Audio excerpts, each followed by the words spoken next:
Ei, mulher, você não acha que precisa emagrecer assim um pouquinho? Eu acho que esse cabelo, esse estilo, não combina muito com a sua idade. E essas ruguinhas de expressão? Você nunca pensou em fazer algum procedimento? Bom, pode até ser que a gente já tenha evoluído alguns passos nos últimos anos, mas a pressão estética ainda é uma realidade social. E para nós mulheres, muitas vezes tratadas como objeto de consumo, a cobrança de padrões de beleza irreais quase sempre nos persegue.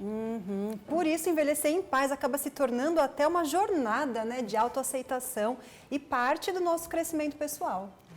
Eu sou a Dani Vidotti. Eu sou a Maite Piragibe. Eu sou a Fernanda Nisato e começa agora mais um Essência Diversa. Sejam muito bem-vindos a mais um bate-papo incrível com direito ao nosso cafezinho, debates e muitas trocas no Essência Diversa de hoje, aqui nos estúdios da Ótice da Diversa. E hoje a gente quer debater esse tema tão importante e ainda muito atual no universo feminino, que é a mulher como objeto de consumo. E como que isso influencia na paz do nosso envelhecer natural. E para deixar essa conversa ainda mais potente, a nossa convidada de hoje é atriz, produtora, roteirista, mãe. E vamos ver se a galera adivinha agora. Ela foi uma paquita maravilhosa. Nossa, Juliana Baroni! Muito bom estar aqui. Muito Como é bom. que era a Paquita mesmo? Catuxa Jujuba. Ai, gente, Jujuba. você era criança, Ju. Eu tinha 11 anos quando eu fui escolhida para 11 ser anos. Paquita. Saí aos 16. Então, minha transformação de criança para mulher foi na frente das câmeras, né? Nossa, toda a transformação, adolescência, corpo. E pegando esse gancho, você foi paquita escolhida muito nos padrões, né? Impostos ali, tipo loura, magra. Como que foi, assim, para vocês? Olha, eu era loira e magra, né? É. Então, assim, eu fui escolhida por causa disso.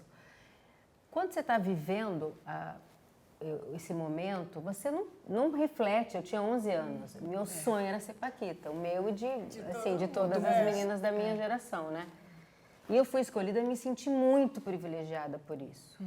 Porque eu queria muito. Foi uma realização de um sonho. Eu saí de Limeira, no interior de São Paulo, fui para o Rio de Janeiro, foi um concurso gigantesco. Foi assim, sabe, Miss, naquela época das Misses? Então eu fui eleita, fui escolhida, me senti especial. Anos depois é que eu fui parar para pensar o que isso significava. E só agora, muito recentemente, que eu tive a dimensão que realmente era um padrão que excluía todo o Brasil, praticamente. Porque meninas que tinham um padrão que a gente tinha, que era o padrão da Xuxa, éramos poucas, né? E hoje a própria Xuxa fez uma retomada de consciência e ela sabe que hoje isso seria impossível, não seriam todas loiras, todas com padrão. Mas na época a ideia da Globo, da Xuxa, da Marlene, era que fossem meninas como se fossem filhas da Xuxa. Como a Xuxa era loira e de olhos claros, todas tinham que ser parecidas com a Xuxa. Então essa era a justificativa. E hoje eu encontro às vezes meninas que hoje não são mais tão meninas assim, com ressentimento, com uma coisa assim, nossa, eu queria ter sido paquita, mas eu não podia porque eu sou negra, não podia porque eu sou morena. E eu fico assim, meu Deus, eu não sei o que falar muito, porque é um pedido de desculpa, mas ao mesmo tempo eu também era criança, não posso ser responsabilizada por isso.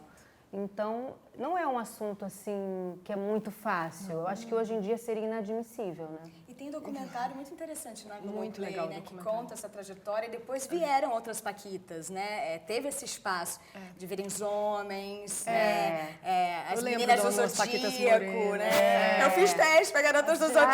acredito! Aí eu passei na Malhação. Super legal. E engraçado, porque esse espaço, é o que você falou, não tem...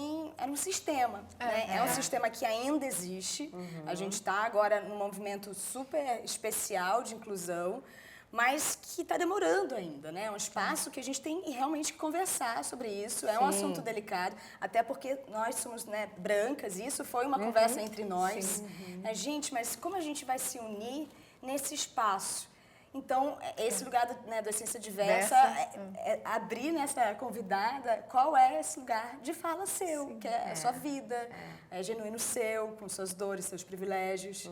E como é que foi crescer na televisão? Porque você teve a transição também com a carreira de atriz. Bom, eu deixei de ser paquita com 16 anos. E aí eu comecei a ficar vaidosa com 14, então meus primeiros 2 anos de paquita, se vocês forem procurar os vídeos, eu tô sempre totalmente descabelada, desconstruída. Menina, né? Moleca. Muito moleca, né? Que legal. E uma menina vivendo longe da mãe, porque minha mãe ficou em Limeira e eu fui morar com meu pai no Rio. Sim. Então, era uma menina sem muito cuidado, assim, sem muita vaidade. Depois eu comecei a me ver na TV, comecei a ficar mais mocinha, e comecei eu mesma me maquiar, me arrumar, fiquei mais vaidosa. E aí eu deixei de ser paquita, eu já sabia que eu queria ser atriz.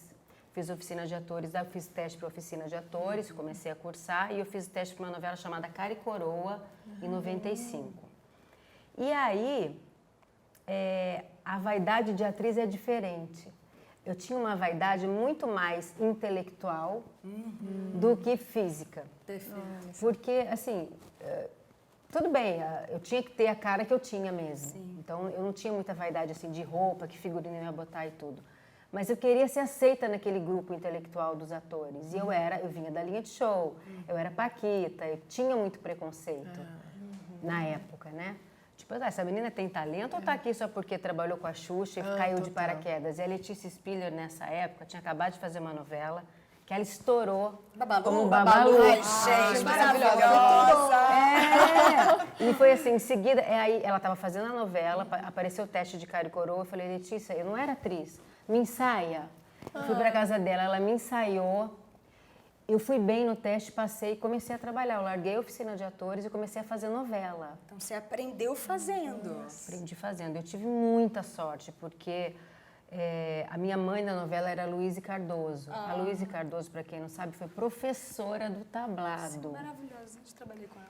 Então, olha a minha sorte. Ela foi me ensinando tudo, me dando livros de referência para eu ler. E quando eu não estava gravando, eu ia para o estúdio e ficava no switcher assistindo os outros grandes atores, né, a trabalhar. E foi assim que eu fui aprendendo a fazer. Então, eu tive mulheres que me deram as mãos e me ensinaram tudo, assim, todo, o caminho das pedras todo, assim. Ju, trazendo aqui uma perguntinha particular, assim, esse tempo que você foi paquita, né? De que forma que você carrega isso hoje, assim, na sua vida adulta, sabe? Qual é a memória que você tem? Porque a gente, né, como espectadoras daquele momento, pra gente é uma magia, né? É uma coisa muito mágica, né? A gente lembra ainda, escuta uma música, arrepia, não tem como, né? Acho que o pessoal que está assistindo com certeza também. Como que é pra você isso? Eu acho que é tão mágico quanto, porque eu era fã antes de ser paquita. Eu entrei em 1990, era o disco Hilarie. Então eu peguei a ida da Xuxa para a Globo e 2 discos na Globo. Então eu já era muito fã. Eu fazia coleção de álbum de fotos da Xuxa de revista, eu gravava o programa para poder assistir à tarde, ficava a tarde inteira assistindo Xuxa. Então, para mim também me bate num lugar de fã, não só de quem viveu aquilo. Até hoje eu não consigo tratar a Xuxa de uma maneira totalmente natural, apesar de nós sermos amigas hoje. Eu ainda tenho essa coisa, essa postura com ela, essa devoção assim de fã, sabe? Imagina. Então, para mim também, todo aniversário que eu vou é uma maldição, né, na minha vida. Todo aniversário que eu vou, eu tenho que cantar a música do parabéns, ou se eu tô já tomei algumas, no final da festa eu tô dançando Hilarie, pode me chamar que eu animo qualquer festa de graça. Maravilhosa. Ô, Ju, tipo, no meio da moda, né? A Dani deve saber melhor do que eu, mas tem sempre essa coisa, esse controle da comida, do corpo, de estar sempre num shape, né? Aconteceu isso também com vocês ali nessa época da Aconteceu, porque a gente tinha que manter um padrão, né? Que era um padrão exigido pela Marlene, pela Globo e tal. Mas eu tinha um problema inverso nessa época, porque eu emagrecia muito fácil. E eu não conseguia comer, sair da casa da minha mãe, eram outros hábitos. A gente virava à noite gravando. Então, a Marlene pegava muito no meu pé porque eu estava sempre abaixo do peso.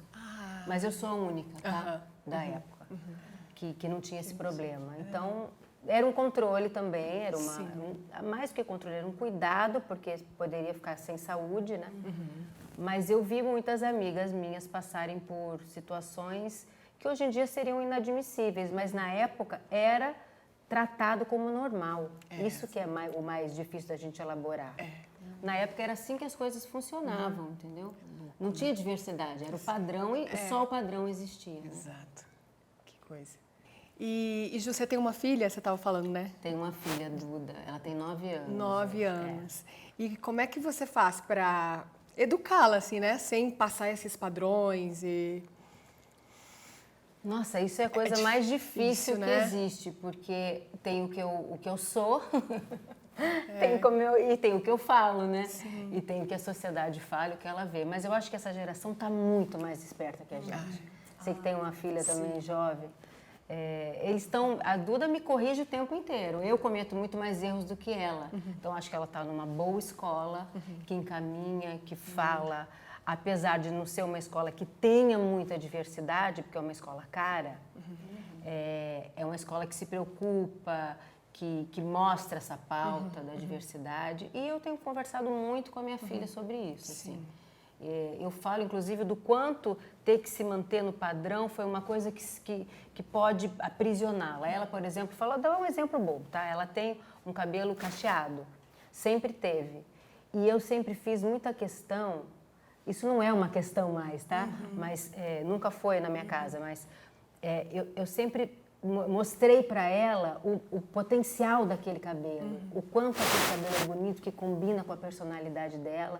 Ontem a gente foi ao salão e ela fez um corte e hoje ela estava assim, mamãe, eu tô linda! Ai, que amor! Com aqueles cachos, ela sabe cuidar do cabelo, e valoriza o cabelo que ela tem. O que seria uns anos atrás impensável, porque todas as meninas alisavam o cabelo. Não, agora a Violeta nessa transição, né, você vai sentir muito isso, né, porque do nada desabrocha. Minha filha está com 13 anos e ela tá nesse processo de fazer a chapinha no cabelo. O cabelo dela é ondulado, volumoso. Ficou ruiva, ela falou, mamãe, quero um glow up, então já tem uns 2 anos que chega o momento das férias e ela quer se transformar. E aí vai sobre esse repertório também cinematográfico, repertório das redes sociais, esse comparativo, né, de onde a gente tem esse espelhamento. Como foi para você em relação né, é isso, a Paquita já era um espelhamento. Bom, já não dá, né? Não vai dar, né? Como foi pra você no próximo bloco. Que pena. A gente já volta.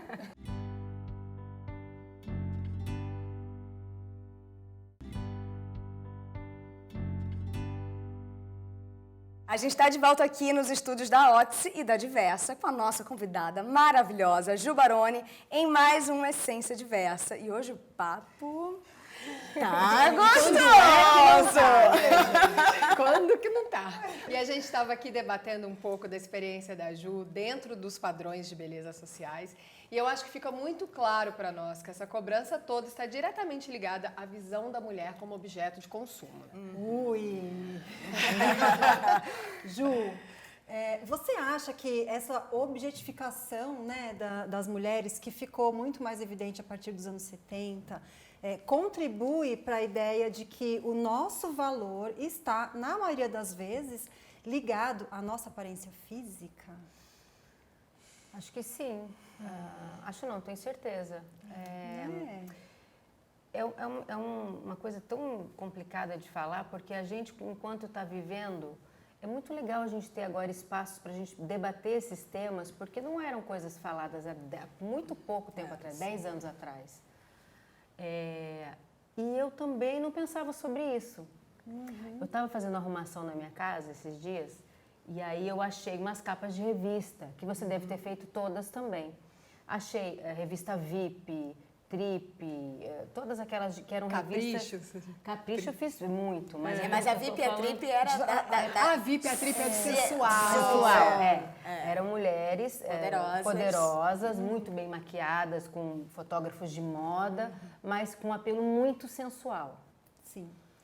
E eu fiz todas essas capas. E na época era completamente comum E até status você fazia. Totalmente. Isso era prestígio. Prestígio fazer as capas sensuais. A própria Playboy, né? Durante muitos anos. Playboy era uma escolha, né? Nossa, só as grandes estrelas faziam, né?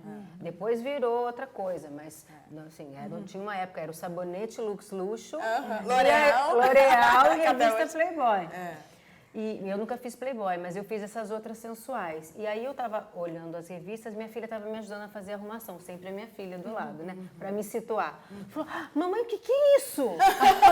Eu falei, ué, uma capa de revista. Mamãe, você tá quase pelada. Eu tava com o maiô muito cavado, assim. E fazendo aquelas caras de suco de laranja, né?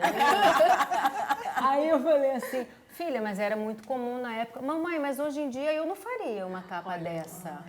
A revista chamava o UM, Universo Masculino. E era uma mulher tratada como objeto sexual na capa e era um prestígio para mim. Olha que inversão que louco, né? de valores. Isso faz o quê? 20 anos isso. Não faz muito tempo. E a gente vê isso até no mercado de trabalho hoje em dia, né? Exigem muito mais da imagem da mulher do que do homem, inclusive dentro de qualquer empresa, né? O homem, ele sempre... Bom, se a gente for ver o tanto de roupa, né? De variedade de roupa que tem para a mulher e para os homens, acho que já fica claro que se exige muito mais da mulher, né? E a quantidade de horas que a gente passa maquiando ou no salão de beleza, fazendo unha, cabelo, toda semana. Meu marido faz o cabelo são 15 minutos de corte, 10 minutos de corte, uma vez a cada mês. Eu tô toda semana no salão.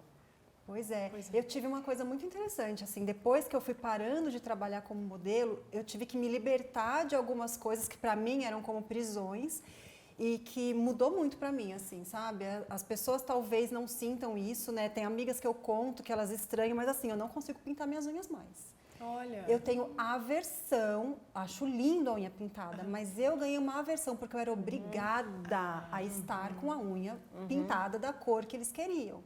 Eu era obrigada a cortar o meu cabelo e manter o meu cabelo da cor que eles queriam. Então agora, para mim, poder fazer... Não pintar a unha é um ato de libertação, que tipo, eu não pinto. Que legal. Muito louco. Eu acho muito bonito também mulheres que conseguem manter o cabelo branco. Eu ainda não consigo, mas tem amigas que passaram por esse processo na pandemia e que depois continuaram e que se veem bonitas com o cabelo grisalho. Eu ainda não consigo. Pra você ver, o homem de cabelo grisalho é um charme. Faz propaganda da Nespresso. Richard Gere. A mulher de cabelo grisalho vai virar o quê? Velha. E essa questão que eu queria... Ou descuidada, relaxada. E por que o vinco do homem? Né, o vinco é super bem-vindo. A gente, né, nossas referências, George Clooney, Brad Pitt, Leonardo DiCaprio, que, né, cresceu nessa referência dos nossos galãs maravilhosos e outros tantos brasileiros. E a gente tem desejo, a gente admira, a gente olha. E aí, qual é essa relação? Trazendo de novo no nosso universo, né? A modelo, a atriz. Eu acabei de fazer 40 anos agora, Ju. Estou tão feliz. E aí eu entrei nesse processo, eu fiz Botox há 7 anos atrás, que sai, né? Que é esse negócio que bota e se dilui. E eu fiz com 30 e poucos anos, quando eu me tornei, foi essa virada de chave para virar apresentadora, que é um canal que eu apresento no canal Like, de curadoria de cinema. E aí, aquilo foi tão traumatizante, porque eu já estava numa transição, né, me libertando de que eu poderia sair dessa caixinha da atriz e me expressar de outras formas. E, de repente, eu me congelei e foi muito ruim. Foi um traumazão, assim. Eu olhava, não me reconhecia, eu ficava contando os meses de que sai, né? 4, 5 meses, aquilo se dilui. E eu não me reconheci no espelho. Aquilo foi violento para mim, assim.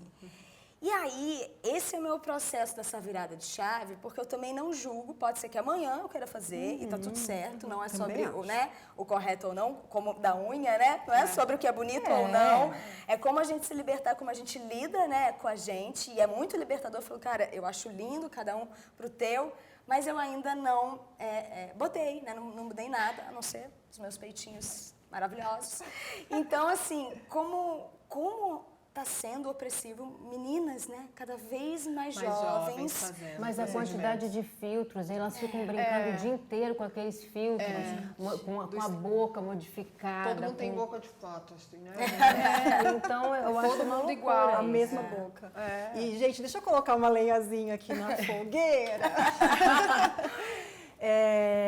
Então, assim, se nós somos vistas, né, pela sociedade, então, como um objeto de consumo, nos manter consumíveis, será que existe essa pressão de nós com nós mesmas? E se a gente faz isso, será que não é alimentar esse sistema opressor, machista? Gente, sabe o que eu vou Sim, sofrer? Assim, vou compartilhar, que talvez eu seja cancelada, mas vou falar com muito amor e muito cuidado.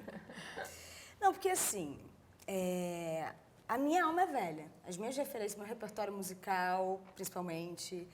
Eu amo pop, eu acho lindo. Mas eu acho que a gente está entrando numa onda do pop, das superstars e também nós, atrizes, que a gente também, né, vai reproduzindo esse modelo, extremamente erotizado, sabe? Onde eu fico vendo, assim, que a gente não tem como blindar nossas filhas, o mundo está aí para ser, né, compartilhado. Mas qual é esse limite entre assumir o seu poder sexual, sua liberdade, sua sensualidade, sua autonomia e, sim, sua liberdade de autoexpressão? E qual é esse movimento que a gente continua reproduzindo? E aí, só para fechar o gancho, Manu Gavassi, que é uma atriz jovem e também multiartista, soltou agora, né, ela roteirizando, fazendo, acontecendo, nesse lugar também muito bacana que a gente está podendo transitar em outros espaços de expressão, dizendo a dor dela.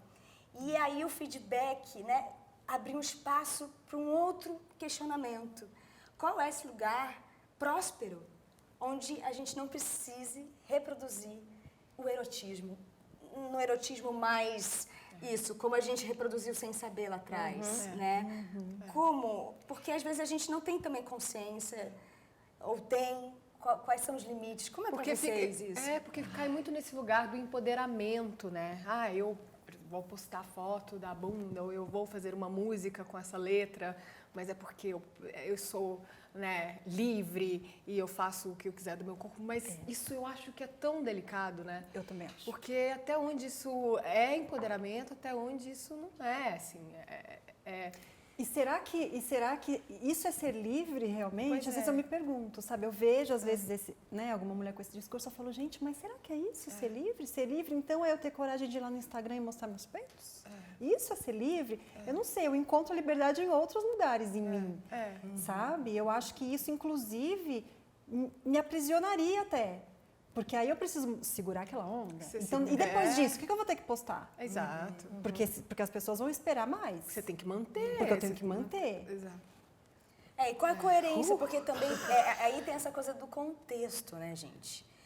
Que é o que você quer dizer com isso? E para algumas mulheres isso é extremamente importante, relevante. Esse é um lugar que a gente também não sabe a história dessa mulher. Não sabe. E talvez a liberdade para ela seja esse espaço, né? Do peito. Então, aí a gente continua reproduzindo entre nós um comparativo doente, né? Um comparativo irreal sobre isso, como a gente começou, né, no bloco. Você era uma criança ali. Você veio nesse privilégio. E aí você vai se culpar de ter vindo loira, branca. Eu nasci assim, Você né? nasceu assim, né? Eu nasci assim e, assim, tive a sorte de ser escolhida para uma coisa. Eu me encaixava naquele padrão e, enfim, foi o meu golpe de sorte, meu momento, eu aproveitei aquilo, mas eu não posso ser responsabilizada por isso. Sim, né? com certeza. E ainda bem que o mundo agora está ampliando a mente. Tá? Eu não sou mais agora a primeira opção para ser protagonista porque eu sou loira e de olho claro. As coisas estão mudando e tinham que mudar. Então, no começo da mudança, né? Porque ainda vai se solidificar isso mais um. E eu aplaudo a mudança, mas agora eu estou começando 10%, né, das oportunidades eu estou perdendo, vamos dizer assim. Eu não sou mais a única opção. Antes eu era a única opção para fazer protagonista. Olha só. Agora eu não sou mais, pelo contrário. Eu faço mais, sou chamada mais para fazer a vilã ou para fazer outro tipo de papel.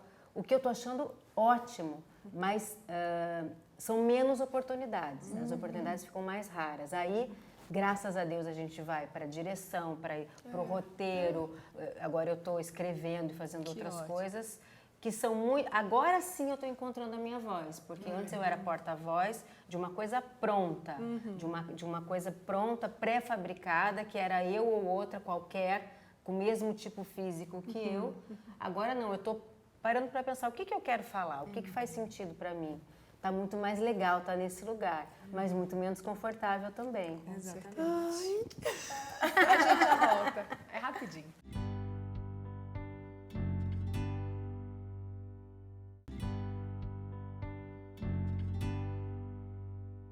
E estamos de volta aqui com a Ju Baroni, no nosso Essência Diversa de hoje.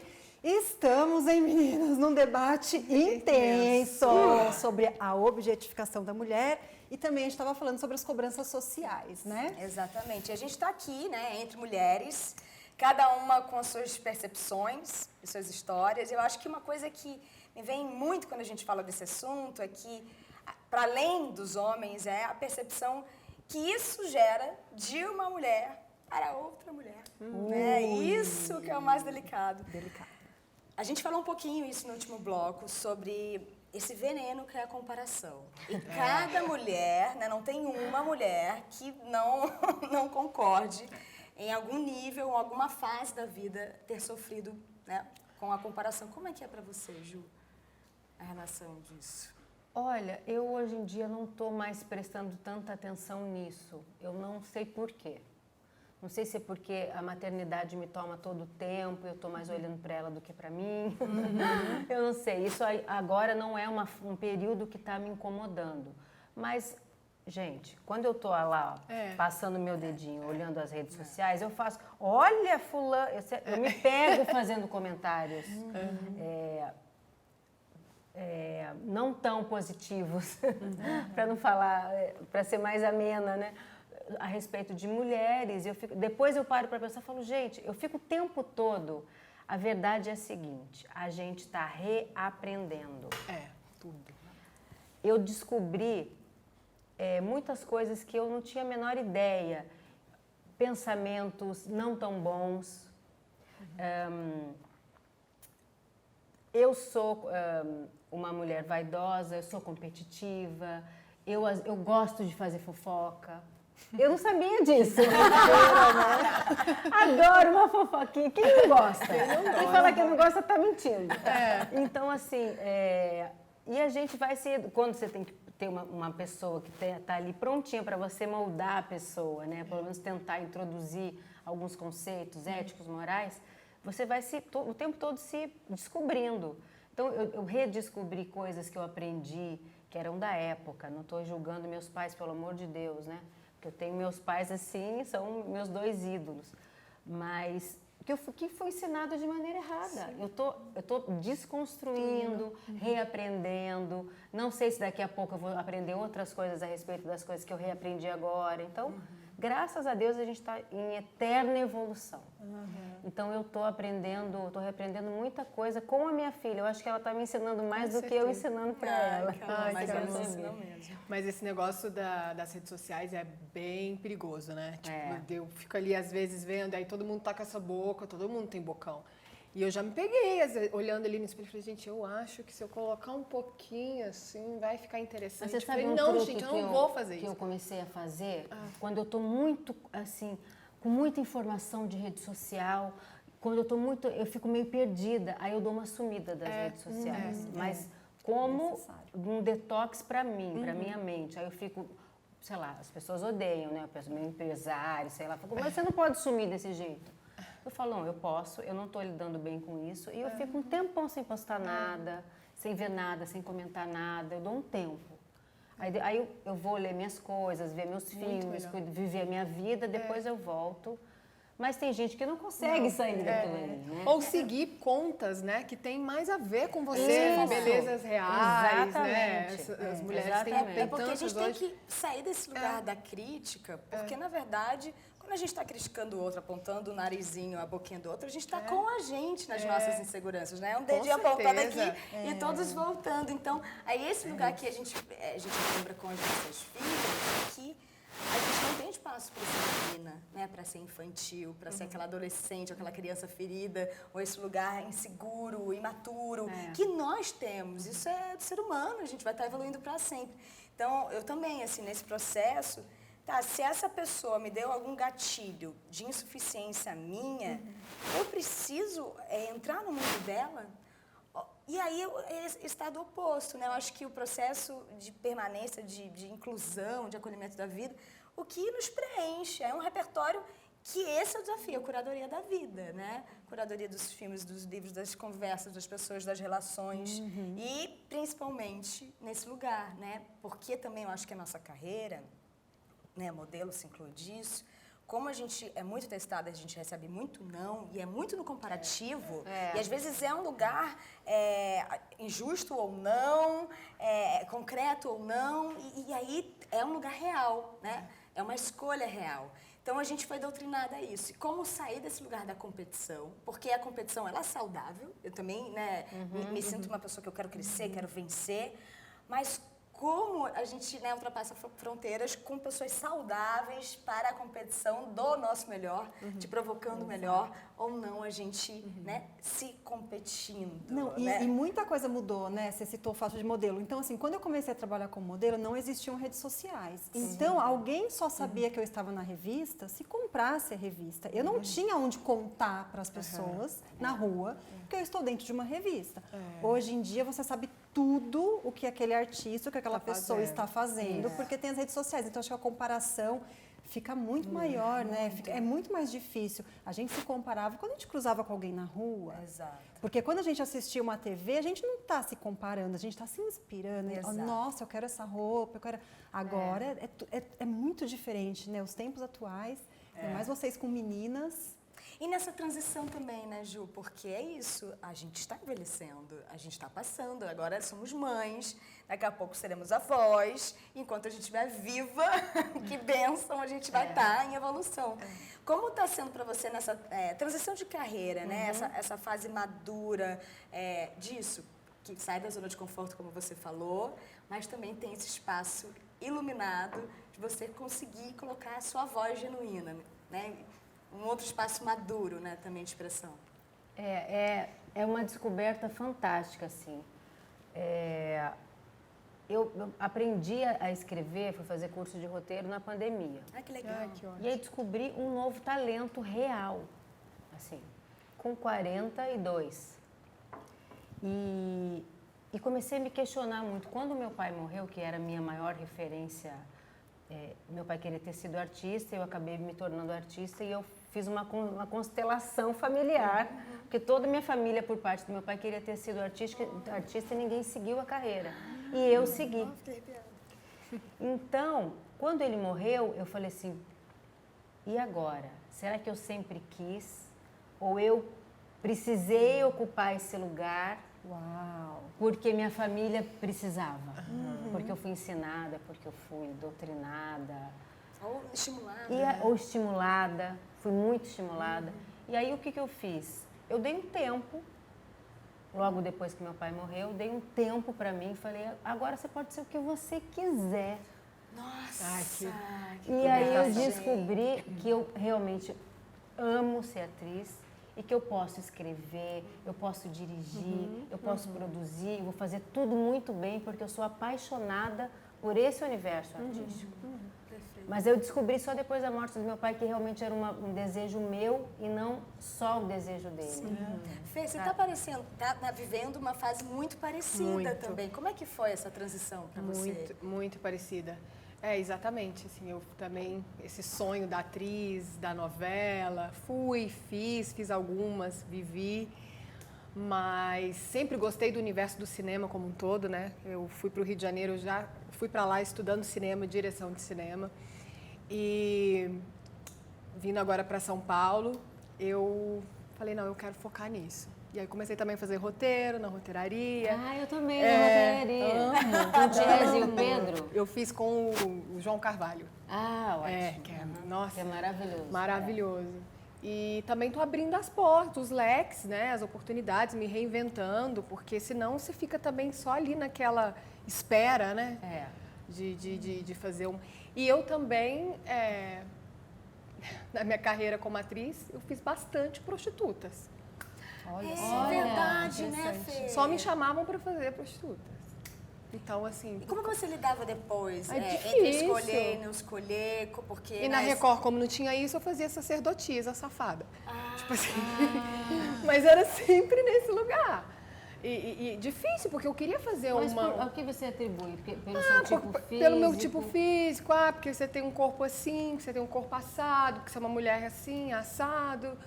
E eu tinha vontade de fazer outros personagens, de fazer me desconstruir, de fazer uma esquizofrênica, qualquer coisa que fosse. Então, eu vi que eu estava muito nesse lugar, assim, nesse padrão. E falei, não, eu quero escrever as minhas histórias, quero dirigir os meus filmes, escrever as minhas personagens. E vocês acham que tem alguma coisa que a gente possa fazer, de fato, para mudar isso, esse ponto de vista de que temos que ser esse objeto de consumo, temos que fazer o papel da gostosa só porque somos gostosas, enfim, né? Sabe qual eu acho que é o caminho? O que eu vejo e o que me alimenta a alma e eu saio sempre muito renovada.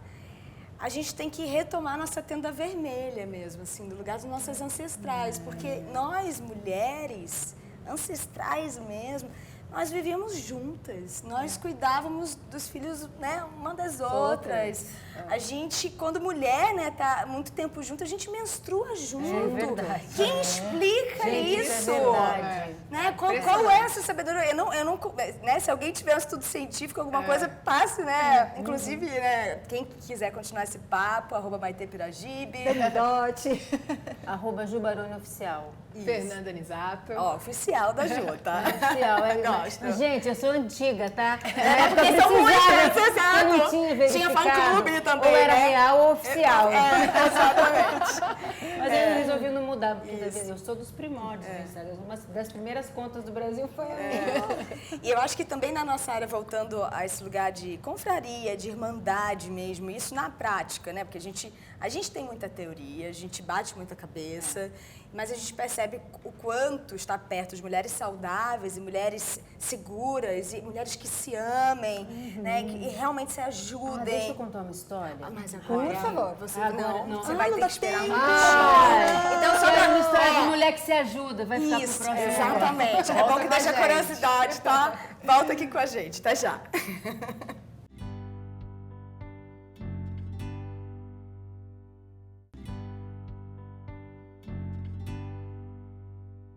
Estamos de volta ao Essência Diversa com a presença da maravilhosa Ju Baroni, que no último bloco ficou de contar uma historinha pra gente.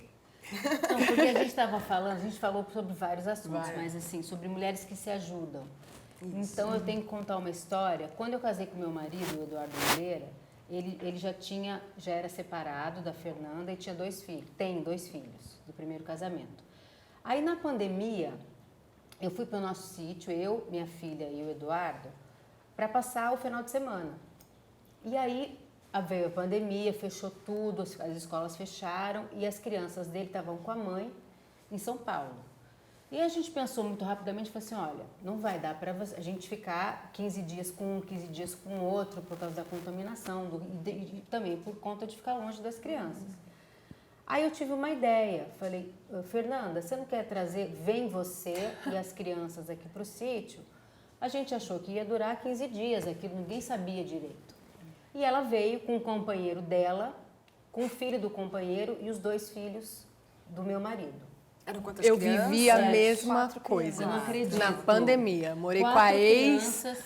Então, a história é essa. Eu morei com a ex do meu marido. Eu Estou também. escrevendo um roteiro sobre a história de amor.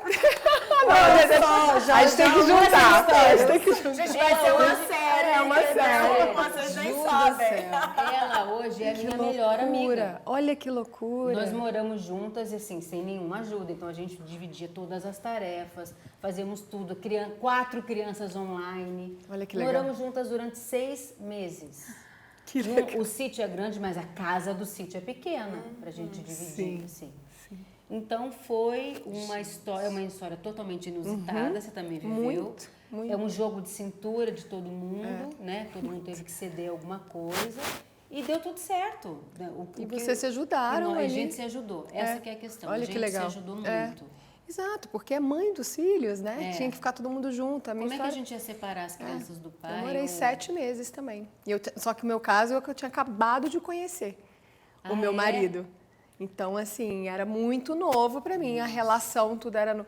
Eu lembro que a moça que trabalha lá na fazenda, também numa fazenda, ela olhava na hora do jantar, ela via eu, ela via a ex, ela falava, que horas que eu sirvo o jantar? Seu Pedro, que horas eu sirvo o jantar? E era uma coisa muito doida, inusitada. Mas é muito e a esse gente lugar. dá um jeito. E a gente dá um jeito, evolui muito, cresci muito com isso. Nós, assim, não somos rivais. No meu caso, ele não separou dela para ficar comigo, não tinha aquela rivalidade clássica, assim, óbvia. Eles já tinham resolvido a situação, o casamento deles, tinham se separado, já estavam assim resolvidos um com o outro. Ele é um bom pai, um bom ex-marido, ela é uma pessoa maravilhosa. Olha que eu só legal. descobri morando junto. E para as crianças foi muito saudável, entendeu? Então nós não somos rivais, nós somos amigas Muito e legal. a gente se ajuda. Ela é minha rede de apoio aqui em São Paulo e eu sou a rede de apoio dela. Que legal. E como é potente quando as mulheres se juntam, né, Super. gente, pra tudo. Eu queria que a gente se juntasse pra combinar que todas as mulheres, a partir de agora, decidiram que vão envelhecer em paz. Pronto, já tá tudo resolvido, Vamos abraçar. gente. Exatamente. E, Ju, existe uma pressão, né? Existe uma pressão, claro, a gente já sabe, da sociedade para esse envelhecimento das mulheres, né? Também, brincando aqui, mas existe também, né, da gente acompanhar ali uma mulher que está, nossa, como ela está envelhecendo bem, será que eu tô? Será que eu faço isso? Será que eu faço aquilo? Como é que é isso para você, Ju? Porque assim, com o homem não tem essa pressão, né? O homem envelhece em paz e tá tudo certo, né? Com a mulher, já existe essa pressão. Começa muito mais cedo, inclusive, não é? Para a mulher? Não, com certeza. Eu assim, todo mundo que me conhece desde criança me encontra na rua fala, você tá com a mesma carinha. E é um elogio, tá? Mas eu fico assim, se você soubesse, eu não tô com a mesma carinha, eu não tô. E eu me cobro muito. Tem horas que eu me acordo com bolsa aqui embaixo, com linha de expressão que eu tenho. Obviamente eu tenho. Que o corpo não é mais aquela perfeição que tem uma barriguinha, tem uma coisinha, tem uma... E eu me cuido, eu sou uma mulher, me cuido, mas eu não me cuido em excesso. Tem horas que eu não me cuido nada, tem horas que eu me cuido muito, depende, eu me deixo à vontade também. Mas eu, quando me vejo numa foto que eu não tô, que eu vejo os sinais da idade, eu fico, às vezes, me sentindo mal. E eu olho, aí eu falo, não, eu não vou postar essa foto não, pelo amor de Deus, não posta essa foto, eu não tô bonita. Eu quero estar bonita. Eu me cobro muito isso. Não, e isso também. não deixa de ter um impacto, eu acho, né, gente, na nossa saúde mental, na nossa autoestima, com certeza, mas e na nossa saúde mental? Né? Até que ponto? Qual é que é o limite disso, né? De eu quero envelhecer em paz, eu dou conta disso, né? Você acha, Ju, que impacta muito? Eu acho que é um processo muito pessoal, mas que todas nós, em algum momento, vamos nos questionar. A gente tem que aceitar. As linhas do tempo, da vida, a marca, a pele não é mais a mesma, sabe? Tem muita coisa que muda, a sua disposição muda, principalmente a pele, eu senti uma diferença muito grande de uns anos para cá. E aí você começa a tomar vitamina, passa cremes e não sei o quê, dá um pouco de desespero até você falar assim, tá tudo bem, você também precisa se aceitar, você também não pode... querer acelerar o seu processo de aceitação. Porque leva tempo. Não é do dia para noite. Não é do dia para noite. E é isso que é o tão delicado, né? E talvez eu esteja retardando, ou nunca vá botar botox, ou vou entender como eu me cuido de dentro para fora. E é uma batalha interna também, porque eu já estou um tempo falando, e quando eu quarentei agora, todo mundo recente, eu me vejo repetindo o lugar de validação, de falar, e eu não tenho botox. No lugar que qual é esse lugar que, pra mim, eu ainda tenho que continuar falando de, cara, eu posso não ter botox, né? Tá tudo bem e a gente fica esperando esse lugar, não. Que a gente quer aprovação. Quer aprovação. No fim das contas, é só o que a gente quer. Né? E essa inclusão. E como é muito delicado isso, né, pra gente, porque cada vez mais isso está sendo estimulado, está sendo facilitado, a juventude está aderindo, e é um lugar de mudança, de não identificação de um corpo que está em transformação. Né? Eu lembro que eu tinha um rosto com 20 diferente dos 30 e agora diferente. E é isso, porque vai amassando o rosto, a textura. Vai perdendo bochecha. Né? Até o rosto numa circunferência, enfim. Então, qual é esse lugar, né, Fê? Você tem um projeto muito autoral seu também, que pega nessa ferida, que você tem falado também. A gente, né, sempre conversa sobre esse espaço. Quanto isso é real, doloroso, e o quanto isso é muito individual e intransferível, né? Porque eu tenho... Por muitos anos eu tive uma briga com espelho gigantesca, assim, e escutava muito isso. Mas você é uma mulher bonita... Gente, mas eu também tenho as minhas inseguranças. Não é porque eu tô nessa caixinha padrão que eu não sinto assim. Então, e esse filme veio muito contando a história dessa modelo que sofre com esses padrões e não aceita que está envelhecendo. E às vezes é muito difícil, assim, eu às vezes me olho no espelho e é quase uma dismorfia mesmo, né? Eu enxergo um outro corpo, um outro... e a gente fica muito à mercê do olhar do outro, né?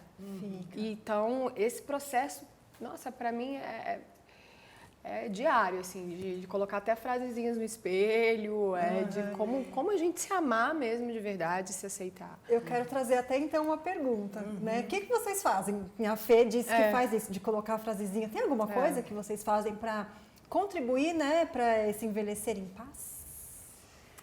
Olha, passou da sua parte. Tirando os nossos cremes, que óbvio, né? A gente precisa cuidar da pele, né? Afinal de contas. Mas assim, tem um ritualzinho, assim? Eu acho que o primeiro a cabeça é a terapia, assim. Né? Eu acho que não existe nada além do que uma organização mental, cognitiva, porque cada um tem um amadurecer diferente, né? Tem gente que tem alma velha, tem gente que tem alma jovem, também não é sobre a pele, né? Mas sobre também o pensamento.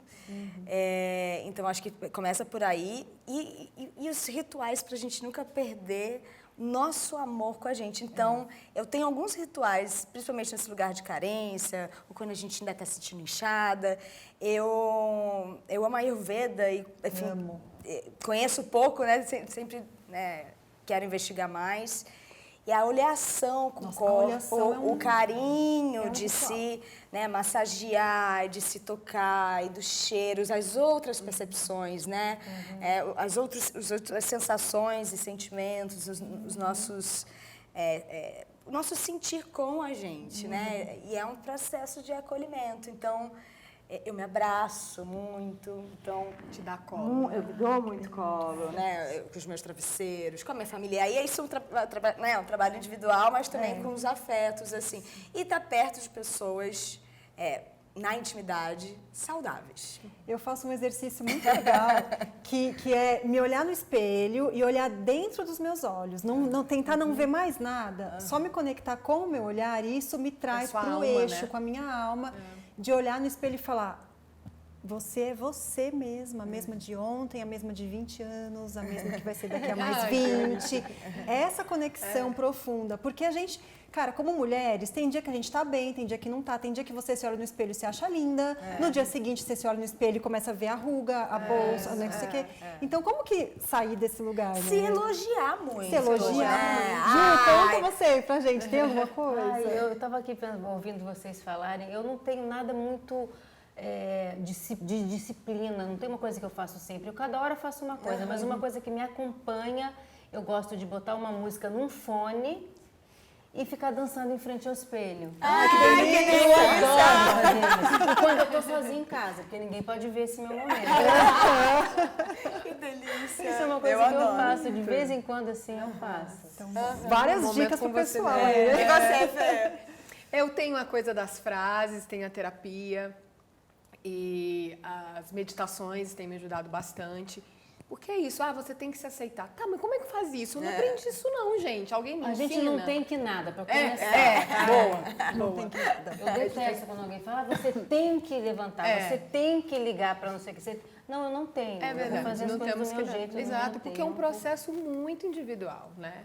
Não é do E dia também pra cuidar da autoestima da amiguinha, né? Eu acho que esse é o processo mais gentil, generoso, gostoso. E ser leve, né? Com a a gente gente elogiar, mesmo. porque também quanto mais a gente elogia, quanto mais a gente valida o outro, também É vai tão dar esse gostoso lugar, quando você né? percebe que você tem um colar lindo. Ai, que lindo o seu colar. Exato. É tão gostoso você elogiar e receber um sorriso. Exato. É uma troca que assim, é importante. Eu faço muito isso com a minha filha. Espero que isso não dê sequelas negativas. Eu fico, você é isso, você é aquilo.